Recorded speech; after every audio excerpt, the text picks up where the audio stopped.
ఇది మతానికి సంబంధించినది కాదు, ఏదో వర్గానికి సంబంధించినది కాదు, ఇది ఏదో ఒక సంస్థకి సంబంధించినది కాదు.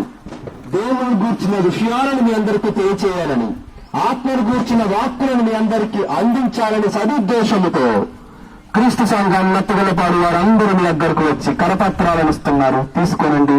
ప్రేమపూర్వకంగా వాటిని సాత్వికమైన మనసుతో చదవండి. అందులోని వాక్కులను మీరందరూ గ్రహించండి. గ్రహించిన విషయాలను నలుగురికి పంచండి. మనిషి జన్మ చాలా గొప్పది. సృష్టిలో ఉన్నటువంటి జంతువుల కంటే మనిషి జన్మ చాలా గొప్పది. సృష్టిలో ఉన్నటువంటి పక్షుల కంటే మనిషి జన్మ చాలా గొప్పది.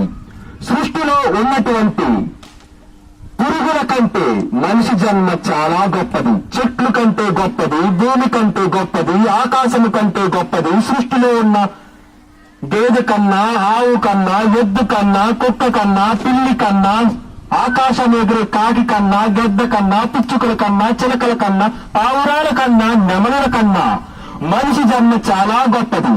ఎంతో గొప్పదైన ఈ మానవ జన్మ ఎవరి వలన వచ్చిందంటారు? ఒక మనిషి మన ఇంటికి వస్తే సాత్వికంగా, ప్రేమగా రండి సార్, రండి, కూర్చోండి అని ఆహ్వానిస్తాం. అదే కుక్క మన ఇంటి ముందుకు వస్తే కొట్టి మరీ తరిమేస్తాం. అదే ఎద్దు మన ఇంటి ముందుకు వస్తే కొట్టి మరీ తరిమేస్తాం. అదే మనిషి వస్తే ఆహ్వానిస్తాం. చూసారా?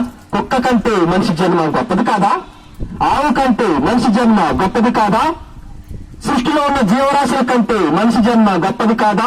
అంత గొప్పదైన జన్మను దేవుడిచ్చాడు కనుకనే మీ అందరికీ తెలియచేయాలి. కరపత్రాలు పట్టుకుని ఇంటింటికి వచ్చాం. మీ మాటలను, దేవుని మాటలను మీ అందరికీ తెలియజేస్తున్నాం. తీసుకోలేదు కరపత్రాలు, అందులో చదవండి. జ్ఞానం దొరుకుతుంది. దొరికే జ్ఞానాన్ని అందరికీ పంచండి.